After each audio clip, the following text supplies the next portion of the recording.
everyone, and welcome to Campaign's session on vulnerability, empathy, and leadership. This session is in partnership with Facebook ahead of their Global Agency Women's Leadership Day that is taking place on the 22nd of October. I'm Kate McGee, I'm the Campaign's Associate Editor, and today with me we have Gail Hyman, who's the President and Chief Executive of Weber Shandwick. We have Kyoko Matsushita, who's the Global Chief Executive of Essence. And we have Catherine Orozco, who's the Managing Director of PhD LATAM. So thanks guys for joining us and looking forward to our chat. I'm just going to set the scene briefly, and I'm going to shamelessly read from my notes here. So to set the scene, empathy and the ability to show vulnerability are increasingly being recognised as skills that are important to being an effective leader. But while some people might criticise them for being so-called soft skills, the arrival of COVID-19 and the huge change in the work environment has seen these skills become critical to communicating with and motivating virtual teams, particularly as people are going through a kind of pretty life-altering and for many kind of a traumatic experience. So the ground has certainly shifted and leaders need to be responding accordingly. So before we get into the specific impact of COVID-19, I just wanted to start with a broader question, and that is, what does empathy mean to you as a leader? Why do you think it's important? And do you have any examples of where you've either used empathy or you've seen empathy being used to create a better outcome than perhaps using just a traditional leadership skills? And I'm going to start first with Gail, if that's okay. Sure. First, thank you for inviting me, and thanks for Campaign to Facebook for convening around what I think is an important topic. It's probably the topic for all of us, so I really appreciate it. I'll answer your question, Kate, in a sort of an odd way. I think, we've often talked about, or I've often talked about leading by example, and I think that's important, and leading by listening more recently, and I think that's important. And I think all of those things stay important. I think leading with empathy, and I go back to Brene Brown, and probably some of you have read her books or seen her TED Talk or whatever, and she talks about the fact that empathy is connecting over an emotion versus an event. So connecting over sadness or stress versus a specific event. And if you think of all of us together, and I'm excited to meet the panelists today, we are so suffused with events. We have calendars of event after event after event, and typically we connect, or we have connected around events, what's happening with the client, what's happening, and a specific thing that's happening in the world. But the ability to step back and think, how is this making my colleague feel? How is this making my client feel? I think connects us in a very different way. And obviously we're going to talk about COVID and its specific impact, but here we are probably for the first time in most of our lives connecting over this singular, massive, horrific event, and that changes everything.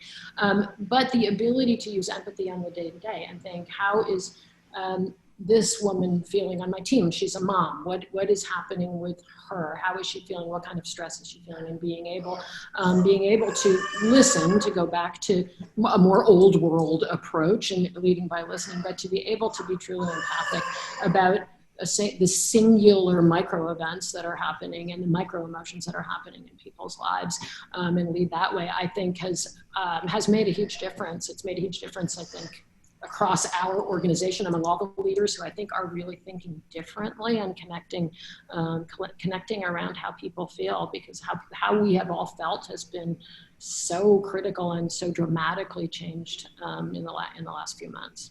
Yeah, I think that's a really interesting point, that it's no longer about these kind of events that everybody's got planned in the diaries. It's just suddenly about, a bit more of a human connection, perhaps. Kyoko, do you want to take that question as well?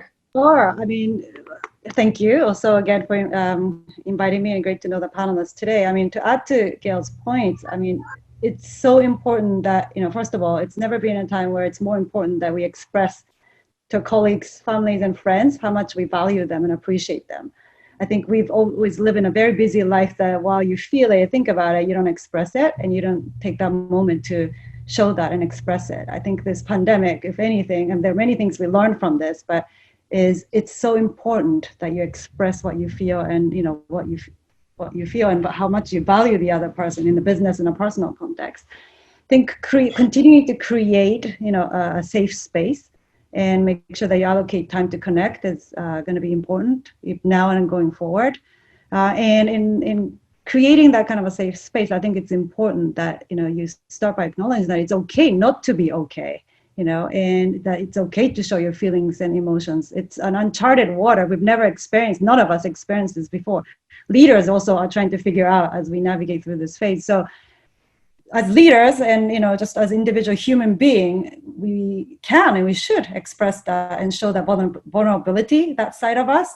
And, that relates to this conversation around empathy, right? And in essence, we have an unbiased training program called Ascend, where it doesn't matter which title or rank you're in. It's a mandatory training program for the VP levels above and all the talent management organization. And I just finished 4 out of the 5 courses or training programs where they probably saw me as somebody with the title, CEO coming in, but by now, we share so much. We show and acknowledge our limitations around our knowledge, experience, and just lack of awareness on certain things that it doesn't matter. I don't know a lot of things, whether I'm a CEO or whoever I am in terms of organization. So we have the human connection, through these engagement, and I find those super valuable, but also real, that people see beyond people in their roles and ranks. So these kind of programs, I feel, are important for people of all levels in the organization. It doesn't matter what role you have. Yeah, I think that's definitely true, that the traditional hierarchies are breaking down a bit more. It's a bit more sort of flatter structures. That seems to be the way things are sort of moving. Yeah. Great. And Catherine, do you want to just take that question as well? And then what does empathy mean to you? Yes, and again, also thank you for the opportunity to talk about this topic. It's very, very important for us, especially in these times. For me, I think let's say this situation is actually bringing the term empathy to what the reality is. Because before, empathy was more about like, oh, how this person is feeling at work, how am I like supplying what they need, but everything was surrounded around job environment. And right now, this empathy is crossing the line to a personal time. So even personal spaces, because we're seeing in the cameras like how the people live, like all the struggles, and it's creating the real empathy. Because before we were preaching to have empathy, and we did have it, and some of us were actually kind of like, let's see, accommodating our teams to practice that in our own companies. But it was just an empathy related to work, but not an empathy related at personal level. Right now, we are seeing more and more the reality of what empathy is, of putting in others' shoes and see, oh, how this person can adapt if he has kids, or the one that is single but has a parent or a family member that can be in danger. How, for example, persons that we actually thought that they were like super, accommodated, for example, they were always traveling, things like that. And now you see the reality in their homes being like parents and persons as us, and that it's changing a lot the way that we communicate with those persons. Is getting closer to the people that we thought that maybe because they're in management, they were so far or so different from us, closer to the people that we think that maybe they didn't care so much about like engaging with the group because they were like isolated in some specialty, let's say jobs in our agencies. It's connecting us with the clients at a different level. I think that's the most important part, because before we were very united in our own organizations, and now that empathy is actually translated to clients, and we're seeing more and more this passion or this growth of a different way to treat our clients. And I think that is the real meaning of empathy. It's not translated just on a job environment. It's like real human connection that you can feel with a person, even if it's a client, it's a person, a coworker, or someone else that you're just watching or seeing on a camera, no? Yeah, definitely. I think it's an interesting point. I think you might have had sort of these kind of one-dimensional relationships where you see the person's persona in their work environment, and now all those barriers are kind of, I guess, breaking down, because you are seeing people's home environments, and you're kind of meeting their kids or their pets or their partners, often accidentally, but you see the kind of broader person and who they are, and I think that's quite interesting. I think your point about clients is interesting. I'm going to come to that in a minute, but it's funny, I said don't talk about COVID, and I think that it's hard not to, isn't it? So we've already kind of mentioned COVID, but what do you think has been your biggest challenge since COVID has come in and everyone's, I guess, mainly gone virtual? I think that would be the case with most of your agencies. And do you feel that you've had to have a more emotional response as a leader? Oh, I don't know who wants to take that. Do you want to carry on, or? Yeah, actually, I think the biggest challenge is how to accommodate the expectations of a lot of people around the, let's say, what they don't know what is going to happen. Like that uncertainty about the future is the hardest part to handle. Let's say the operation, no, because you adapt, you have technologies, you have group of people that can help, you have really good managers that can do it. It's just the uncertainty. People saying like, oh, but what's going to happen with the agency, with my job, with my client? What happened if the client cut budget? What's going to happen to me? So I think the hardest part is the human factor of uncertainty and how to handle that without letting the people maybe get into that gray zone where they're kind of doing their job, but they're not happy about it, or they're not doing their best because they think if they do the best, they're wasting time, or they're doing too low and they're going to be like, I don't know, out of the company or things like that. I think that the personal expectations is the hardest part to manage right now. Yeah, Gail, would you agree with that? Yeah, I would totally agree. I mean, when you think about this vast horizon in front of us and we have no clue what's going to happen, right? And our clients have no clue and we have no clue. And we are, as leaders, as all of us as leaders, we are looked to, right? What is the direction? Where are we going? How will we get there? Promise me we'll be safe. Promise me it will be good. And being honest, transparent, authentic has never been more important in a time when, to the point Catherine just made, it is all uncertain. I mean, the word's been used a million times since, in COVID, right? Uncertainty, unprecedented. Unprecedented times, yeah. The word cloud of COVID has these words, but they are so true, and it is very. It is that I think is the absolute hardest part, to stand up. Guide people, lead people, be strong for people, take them there when you don't know either where it's going to be a month from now. And I think it's hard. It's a hard thing. Definitely. Kyoka, do you agree? I mean, it's all said. It is that not knowing what we're getting into, and also committing to being transparent that we're trying to figure it out and trying to make best informed decisions. But again, information's changing and we don't even know when we get what. So I think that part is definitely a challenge. Also, the other part was very, while we face the same pandemic, there are diverse, needs and kind of situations for individuals and people in different personal settings and environments. So really grasping that, but also making sure at the end that you give them space and time so that they can focus on that before even thinking about doing day-to-day work, right? Because it's some people physically have to move from one place to another. So really trying to figure the macro level, kind of issues or reality of a lot of the people went through, and making sure that we give that time and space. So for example, I did with my leadership talk to a lot of clients, and their people also are going through the same thing. So we just spoke about it and said, look, I think we just need to reprioritize and really potentially slow some things down or choose not to do some things. Otherwise, it's just not going to be, we cannot deliver at the same speed, at the same scale, right, in the way we were doing. So those conversations were also needed. And so, yeah, a lot of multiple things happening for a lot of people, I think. With reality in the early phase, definitely. Yeah, and I guess also just virtually leading people is very different to, being in the office and, chatting with people in the corridor, or, how have you found that? And, have you got any advice for, lessons you've learned over the sort of last 6-7 months, however long it's been? You want to go to me? Just jump in when I ask a question. You don't need to. Yeah, it's interesting. I think it's a little bit, from a business point of view, it's a bit paradoxical, right? Because we have this forced distance, yet in some ways, the virtualization of everything has brought us a little closer. I mean, you said it yourselves, right? We are, there's this sort of intimacy. We see people's surroundings. I feel like I've seen more people's basement rec rooms than I did in high school, and seeing their pets and their children have tantrums and all of that stuff. So that's good in some ways. I think it brings people closer. I think for sure it brings people closer together. I think from a business point of view, the pieces of it that are worth preserving and really thinking about is the fact that there is a democratization in the way we get together, right? We are all the same size square in Zoom or Teams or Blue Jeans or name your favorite platform. We all have a similarly loud voice.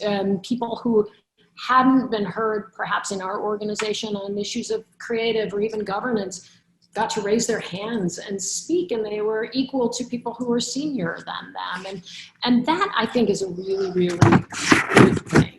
And how do we preserve it as we go through the multiple phases of this and ultimately move to a different state? I think that's going to be really important. I think it's been beneficial for our teams, for individuals, and for our client work. I think it's brought a more profoundly diverse perspective into the client work. One of the things we have this little consultancy called United Minds within Weber Shandwick, and I just pulled some data for this. We surveyed people. I think it was probably in around April, and 63% of U.S. employees, this is U.S. data, felt their leadership were more accessible as a result of this virtual thing that we're living through. 78%, so big majority, felt that they were more connected to the leaders and the vision for the company. But then it drops down, and 60% say they feel disconnected from their colleagues and their coworkers. So it's interesting that people feel more connected, that what leaders, I think, around the world are leaping in and certainly trying, but people still feel disconnected from each other, which is, I think, a seminal part of the work experience. It's an important part of how we all grow in our jobs. So thinking about how we correct for that, I think, is going to be a really, really important piece of the go forward.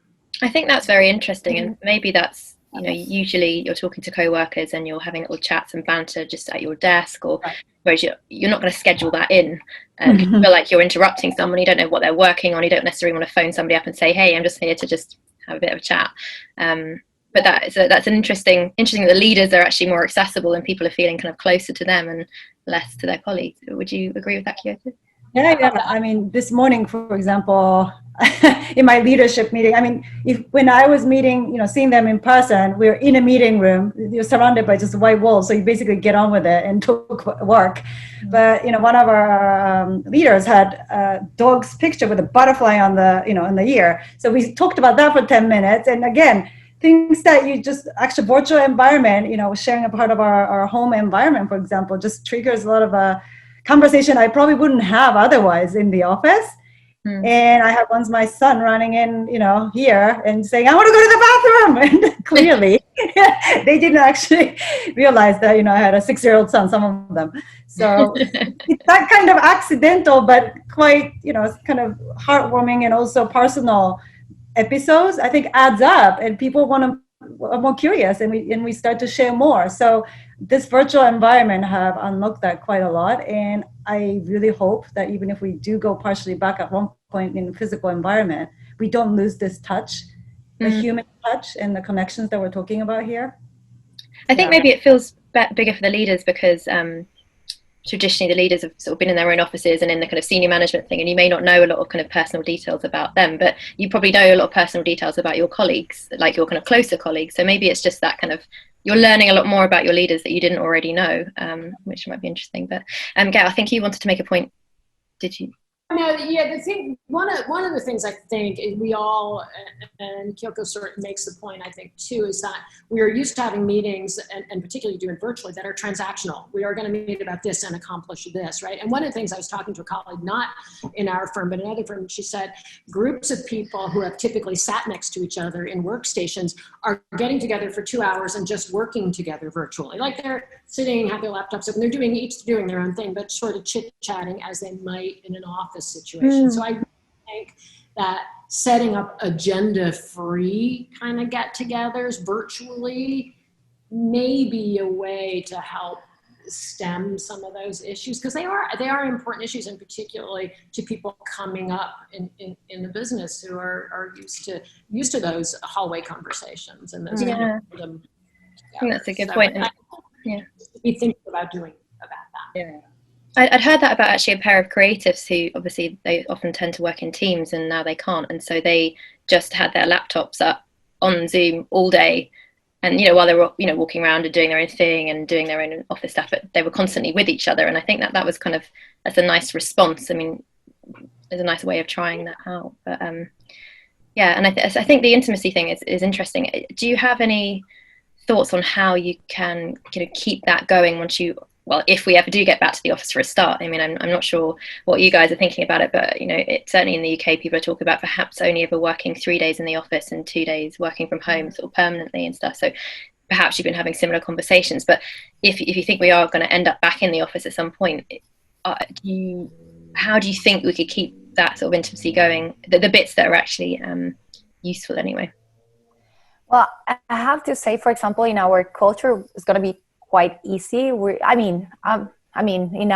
the office, we're kind of Latino background. We get more intimate normally than other cultures. So I think for us, it's going to be easier because even during this, let's say, remote work, our teams are actually having those times. They're having their cafecito time or the coffee time, and they're having their chat time, their relaxation time. Like they're creating those small chats just to feel closer. So when they got to the office, they don't feel like completely disconnected. So let's say in our culture, we're adapted to still have those little breaks of like just chatting about anything related with work. So we don't feel that connection. I cannot say it translate to all the cultures, but at least on my end, it's going to be a little easier. The problem that we're having right now is mostly on how to create that kind of, let's say, management level to intermediate managers or supervisors, so they actually kind of foster the same kind of time or arrangement that we do at, let's say, management level or account director level with our groups. So it doesn't really permeate only from, let's say, medium levels up, but also permeates the whole company. So I think the biggest challenge is to foster the same mentality we're doing at all levels, including all the people, all the assistants, account executives, things like persons that or persons from other, let's say, sister groups that help us, that they're not part of the big account teams, to have the same mentality. So when we return, the only united people are not the teams that were working together, but the whole company again. I think a lot of people are very much looking for that, being physically together and connect. But I think also equally, it's in the conversation. So it's probably beyond where you are. It's the type of conversation that we learn that we can have, even if we're not physically together. And that starts with, I think Gail said it, but active listening. In a work context, purely like leaders need to be much more actively listening than talking. To really pick up the signs and signals from the people, right?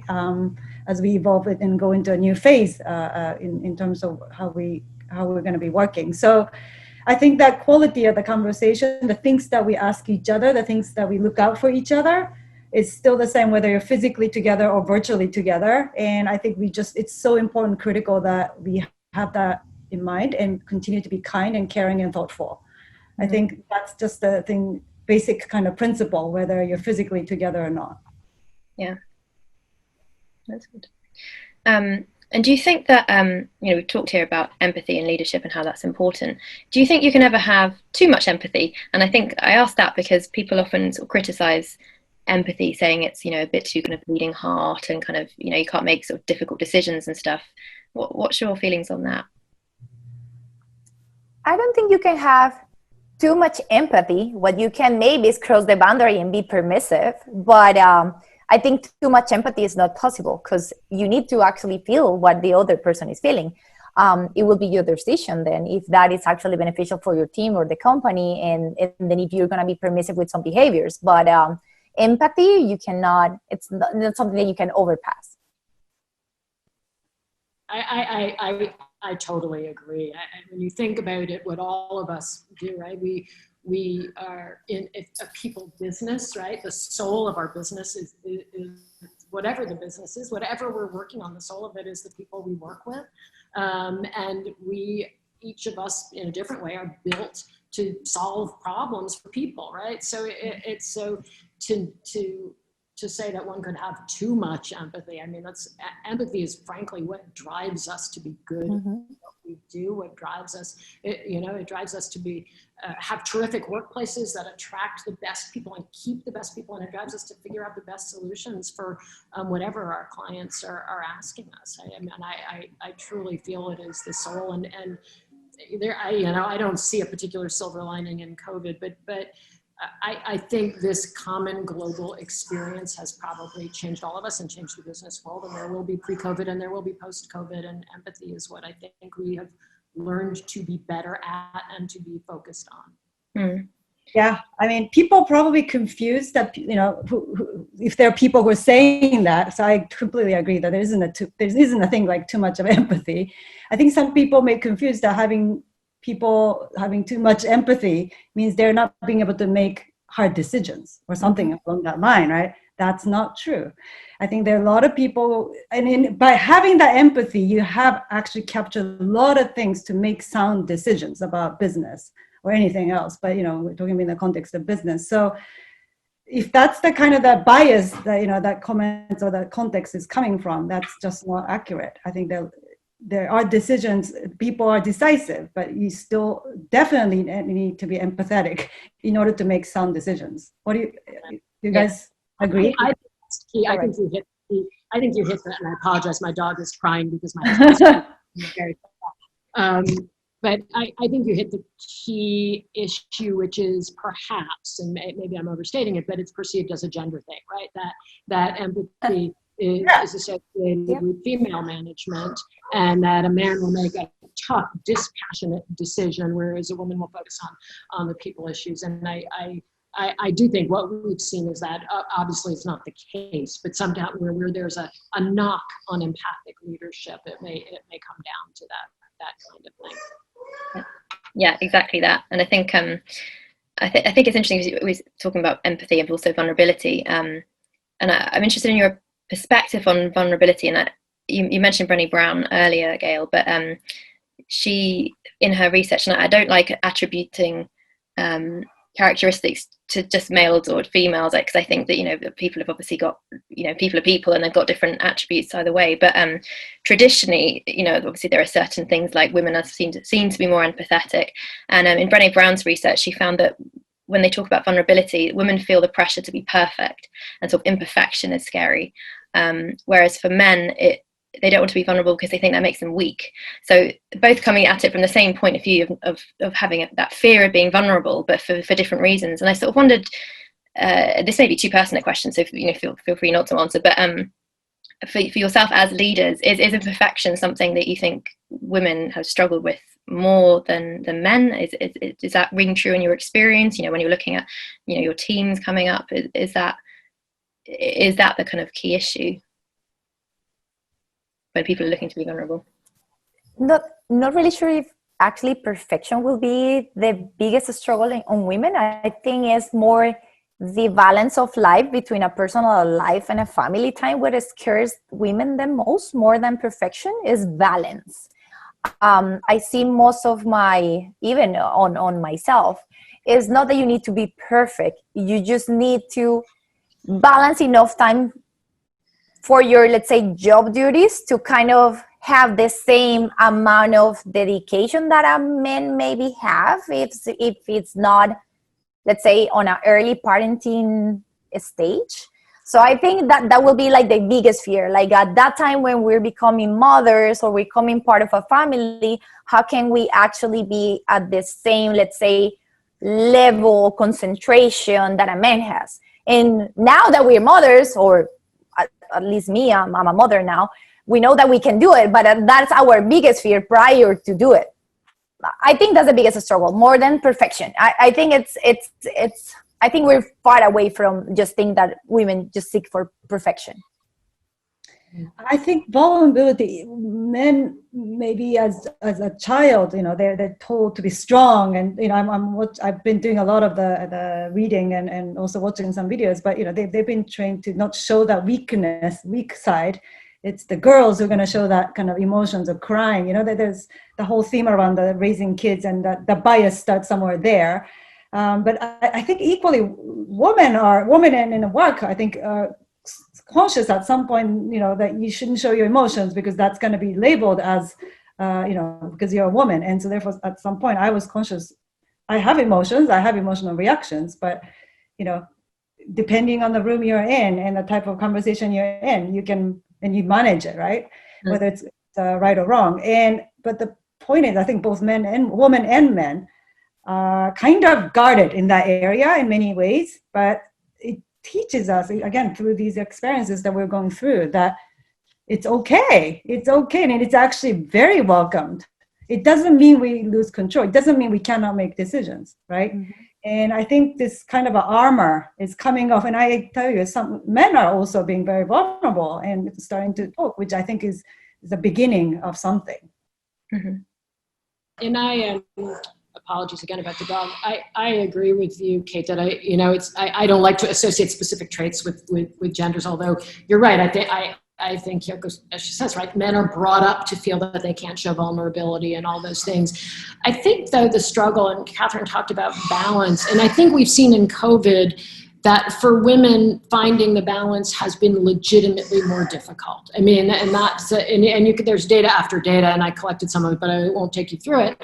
But many more women, one economist called this a she-cession. Many more women are out of work because many more women are in the hospitality industry. Many more women of color are impacted. Many more women are dealing with the childcare issues at the same time as education issues. Many more women are suffering from stress and mental illness associated with what's gone on. So they're really, and here we are making progress in the business world. And here we are now confronted with this thing that has had disproportionate impact on women and shown that balance that we're looking and striving to create isn't quite there yet. I mean, and we've seen that in COVID for sure. I'm sure we've all seen it in our teams and our colleagues, and the stress levels associated with, please do your job for 8 hours a day. Other people are losing their jobs, and please educate your child at the same time has been profound, and that's I think we're seeing that now. Yeah, is that your dog agreeing with you? I hear that. She's a beautiful dog. She's 14. She has some health issues, but yes, she agrees with everything I say, which is why I love her. I think it's a good point, and it's been one that, as you say, is research has shown that it is women that are kind of taking that hit. I mean, but I don't really know what you can do about that, because that just, how can you fix that? Maybe we cannot fix it, but at least we can actually help them. I mean, just for them to feel that it's okay, that we know their struggle, that we know that they're having a harder time that they had when they were at our offices. It's just make them feel that they're not gonna fail because they're having a hard time, and they can also relate in the other members of their team to help, because we all work for the same, with same objective. So at some point, we also have to educate the team members that it is okay to also give help to someone. And it's not that person values less or it's going to be less collaborative. It's just having a hard time right now, and we all have to help. So I think it's more in our power to make them feel. We're not going to solve their personal situation. It's very hard, but we can give them chances to feel equally powerful to the rest of their teams or coworkers that they're not having the same situation. Yeah, I would add to that, and don't shy away to reach out and put a support system around you. If you are part, an individual who has, as a woman and let's say working mom, and you've got kids, and you got to do things. Don't be shy about sharing, first of all, right? And say that, look, I need to block my time between this time and this time in order to do these things. And in this, not just limited to this period when we have pandemic, but in general, we should be more inclusive and supportive, like you were saying, right? So I think sharing starts from sharing, and it's good that you share. It's not like you're saying, therefore I'm different, therefore give me a different treatment. It's more about being able to support as a collective, and that power of collective is pretty powerful. If it's in the culture of the organization. Yeah, and I agree that moving that, getting that acculturated in everybody's organization or workplace, I think is really important. The other thing, and I think it's incumbent upon us as leaders in the business world to be kind of creative about how we're supporting women and parents in the workplace and others, people dealing with all kinds of issues. I think we tend to have sort of similar off-the-rack programs where should we be thinking about how we support moms with, virtual homework helper programs, or how we provide, dinner solutions to parents, or like, are there things we could be doing as employers instead of other things we do? Conceivably, give people choices about what are the kinds of solutions that we could do as employers to help in some of those situations. So I feel this great kind of need to be thoughtful and creative, because we've seen that it can make a difference. So yeah, definitely, because I think lots of agencies have got really good HR policies and kind of benefits, etc. But as you say, that you've got such a range of people working for you, and they might have very different challenges. Like a working mother will be a very different challenge to have to maybe a young woman just starting in the business and stuff. And so how you can tailor those programs to best suit your employee, which I guess requires a huge amount of work and, as you say, empathy and thought and stuff, but it might be something worth doing if you're going to gain the employees sort of respect as a result. And so I kind of wanted to move to how you think you can create a culture that allows employees to be vulnerable. Again, we sort of mentioned Brené Brown already, but there's a quote from her that I thought was good, which said, if you build a culture where vulnerability is seen as a weakness, then don't ask people to innovate, because innovation by its nature requires failure to learn and move forward. And I think given that we're all in, creative businesses, creativity and therefore being vulnerable is absolutely critical. So is there anything that I'm sure that was something you already tried to kind of inculcate in your teams, but have you learned any lessons from this period now that you think will help you kind of create that culture better going forward? I'll leap in. I mean, what's interesting is we say, and we often say in business, we talk about our values and the purpose of our organization. And we all have values in our organization, and they're pretty straightforward and good values. And we say, and we counsel our clients, right? You must be values led.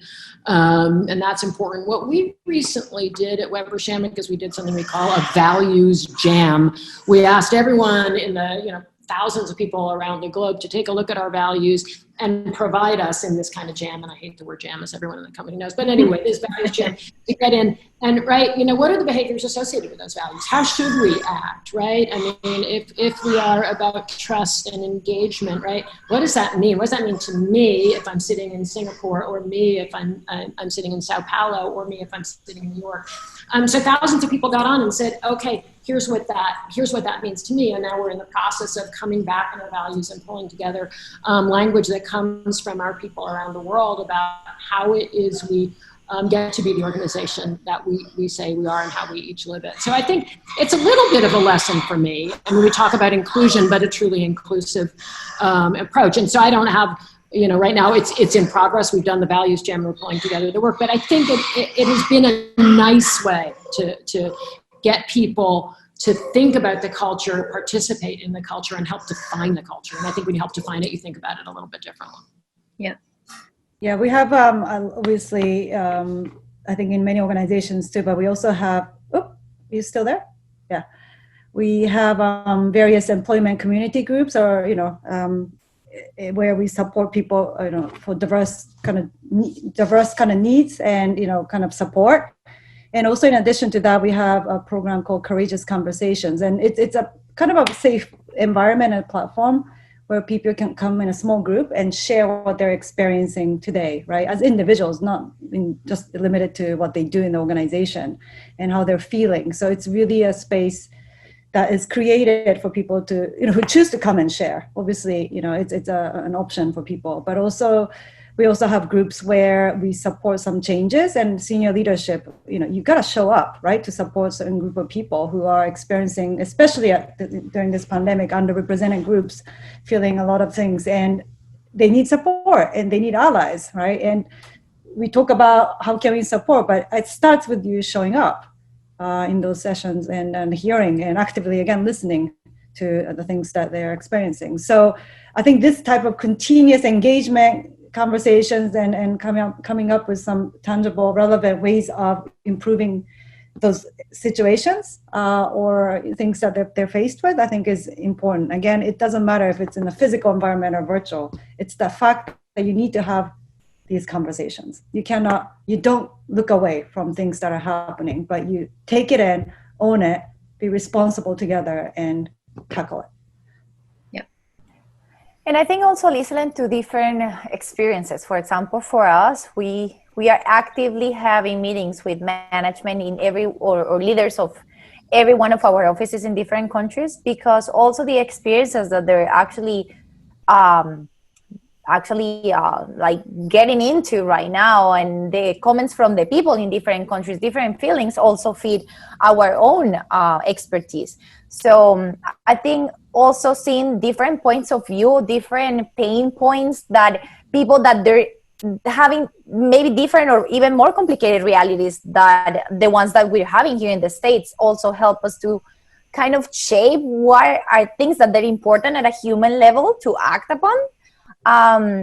Because sometimes we feel that, or especially for us, that even though we're part of a region, but we sit here in the States, we have different pains that we might not understand, and we can maybe translate things to our culture here, our office here, and help them, but we might not be helping our entire region, which is most of our responsibility, because those people have different pain points, different realities. And so I think that actively listening to what they're saying also fits the entire culture, not only the people that they're, let's say, more impacted of our decisions in the short term. Yeah. Now I'm just going to, Catherine, you mentioned clients earlier. So I think there's another interesting question that obviously we've been talking a lot about your employees, but this has also changed the relationship with clients. And there's been some sort of anecdotal evidence that people are saying they've got a lot closer to their clients as a result. Does that ring true with your experience? Lots of nodding. Completely. Yeah. It's just a different relationship. Because you normally are closer with some clients more than others, but right now it's kind of like intimate with every single one of them. So yes, it's changing a lot the relationship. It's making us sometimes even understand them more, because I don't know if it's because also virtual spaces gave them more of a, let's say, a chatty room with us than when we were traveling to their offices. We have 30 minutes meetings just for them to give us the problems or whatever they're looking from us. So right now, I guess just because the easiness of the technology, they're kind of like putting all their struggles or the things that they actually need to fulfill their obligations in front of us. Like, hey, I need this, I'm suffering of this, this is happening. It's easier for them to express it right now through the technology than when we were traveling to their offices. So yes, it's making us like get super, super closer to them. Yeah, I think so too. Again, it's no different to your colleagues, right? And they're just about to put a baby to bed, or or the dogs are barking. Exactly. And something happens in the middle, so things that you just didn't know about them, and you have a glimpse of each other's personal, kind of life and environment, and which makes it so human. And even for a client, who probably was super professional, didn't show any side of that because there wasn't an opportunity. You see that, and that wall, the barrier is coming down, right? Yeah. And a sense of, wanting to share, and it just helps. It relaxes, obviously the situation with both of us. We're just all human, so it's just a great connection. All front, and of course there are tough business conversation, of course, that we have to have, but we all know that's what we're in business. But there's that humanness which is so precious. Yeah, I mean, I couldn't agree more. I think, it used to be a binary relationship, right? You were agency team and client team, and then to Kyoko's point, it is, and I think Doug Rushkoff, a philosopher, wrote a book called Team Human, but that has been proven, right? There is a single team, and we're on it. And I think there's been collective vulnerability, and we see each other through different eyes. And there's as you said, right, tough business conversations still happen. But I think people are, we are infinitely more a single team of people than two opposing forces. And I think that's been great. And I think it's been great, certainly great for the relationships and good for the work as well. Yeah, and that's the point. Has the work actually changed as a result of that closer connection, do you think? I believe so. I mean, I think that we've seen, again, I mean, we're in a slightly different, in public relations and comms business. And early on, there was a lot of working through very tough situations in communities around the world and helping our clients take their skill sets and what they do and apply them in meaningful ways, whether it be making PPE or ventilators or whatever. And we have a lot of clients who got in that respect. I mean, our Mattel client turned Barbie clothes into masks and that kind of stuff. So we helped on all of that. But now looking at the creative product and thinking about what should the creative product be now in this period of time when we are, no matter where we are in the world, as we've said here, it's impacting people differently at different times in different places and spaces. But a team that is one, working together, thinking together, I think is able to get to that kind of meaningful work faster and differently. And I think the work is more powerful as a result of that, the creative product. Mm-hmm. Yeah, from media perspective, and maybe Catherine, you're also in that business as well, that, their brand needs to think very much about audience relevance. And I think the same thing for PR, and reaching out to the people, and diverse group of people in a way that's relevant to them, resonate with them. So looking at multicultural media, right, intersectional media, and really identifying what messages, what channels, how do we communicate out to them has been a key topic. And through this trusted relationship that, we built, I think all of us, right, by being very candid and open and inclusive, have helped us to really look through the work that we do today, even reflected on some of the work in the past, and look at what are the things that we need to and can do more of. So it has evolved, the type of work that we're going to continue to invest, right, in the future. So definitely has a direct impact on what we do today and what we will do in the future. Yeah, you're totally right. It actually, I think, it impacts first the ways of working. So the way that we look at consumers, the way that we actually look on how to spend that money just to build brands, not only the short term, but also in the future, like how we actually focus our efforts as media agency to put something there that is going to help them in the long term and not in the short term. So that different way of working is creating different results. Let's say that in media, it might not translate so well, like, it's super different because it's just a media plan, but it has a different point of view, a different focus, at different stages of how it's going to impact the brand. So I think is the change in the ways that we were doing things what is changing the final outcome. Mm-hmm. That's interesting. Yeah. Great. So I've got two more questions for you all. The first one is, what do you think is going to happen in the future? And now I know that is a very tough question because nobody even knows what's happening tomorrow or next week. But is there anything, and the answer maybe we don't know, we're not even going to predict anything, but do you have any kind of predictions on what might happen, in the coming months, weeks, years?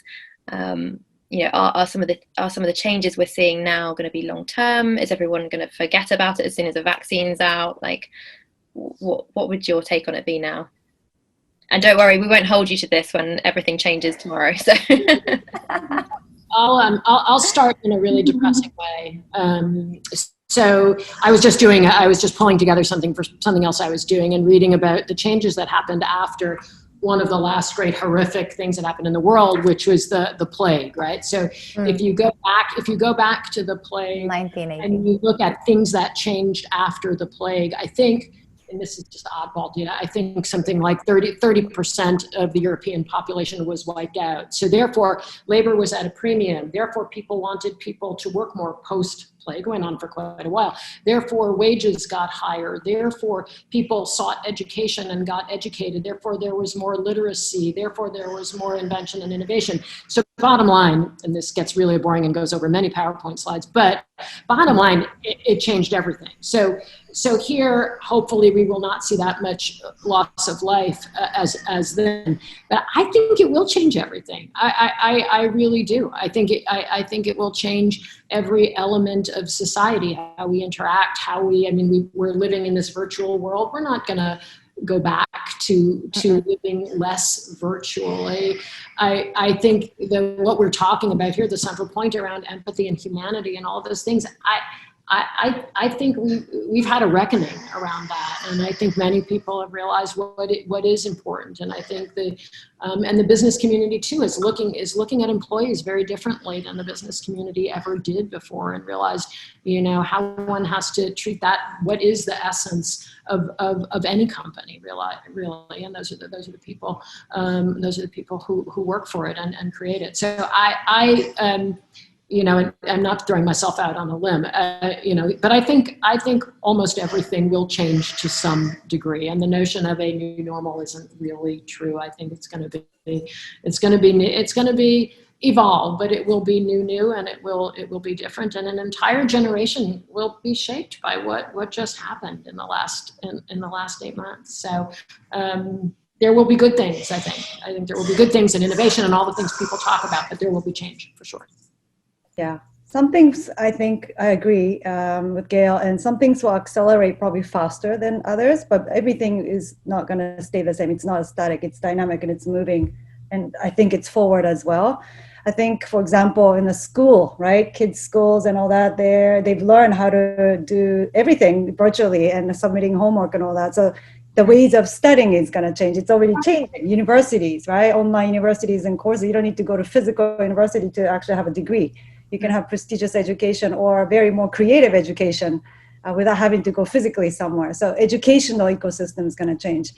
The business, economy, the whole system and the business model is shifting, transforming as we speak. Small, medium businesses are going fully online, and e-commerce business is the norm, right? So what do you do with the retail environment? So this whole thing is going to shift, and the ways of working as a result of this, the labor, people, what kind of skill sets are required is changing very fast, not just in the agency land, but in every context, right? So yeah, it's going to change, and some things are already accelerated than the others. And I think it's an exciting thing. It's all about comes down to how much, we're going to adapt to it. We're going to be open to it, and how we're going to help each other, like we were talking about, to get to that stage with the business and clients that we have, but also in our own personal environment, and, kind of evolve towards that.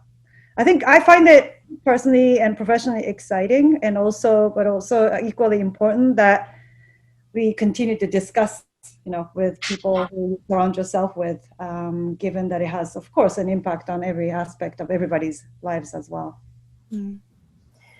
And besides everything that is related with technology or has been touched in technology during this time, that I think, as Kyoko says, is what it's going to change the most, and it's going to shape, let's say, the new ways that we work. I think that the experience out of this will change a lot of the perspective of the people of what they actually value. So at some point, I think it's going to kind of hurt some of the material things that we were used to value a lot. And it will change, or some people might shift to what it's really important right now, like happiness, family, sharing time with people. And they might impact some, let's say, luxury goods or commercial products that we were just kind of, just having a sense of pleasure or a necessity just because, we didn't feel that anything else was important. But after this, I think there's a bunch of people that they're actually going to say, like, I might not need it so much. And it's going to have like some impact overall in some certain industries. Yeah, that's interesting. Okay, final question. And this is about, very easy one, I think, but what advice do you have? You're all very successful when you've reached the top. What advice do you have for others to, follow in your footsteps? Nice easy one to finish it off. Definitely not briefed, I'm kidding. Yeah, off the brief. We have to throw in a cheeky question at the end, don't we? It's a tricky one. But I guess it's like, if you really want it, just commit to it. If you really, really want to be there, just commit to it. And find persons that can actually help you through. Just kind of build your tribe of people that support you and help you and guide you and teach you, and just commit to do it.